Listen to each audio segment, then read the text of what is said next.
Bueno, amigos de aventura, que andamos mostrándoles un poquito de lo que es el bosque, la naturaleza, lo bello de la naturaleza, lo que es disfrutar, escuchar el canto de las aves.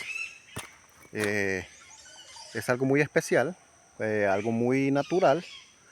Vivir lo que es una experiencia agradable para el cuerpo, la mente, algo relajante para los que nos gusta un poco de la naturaleza.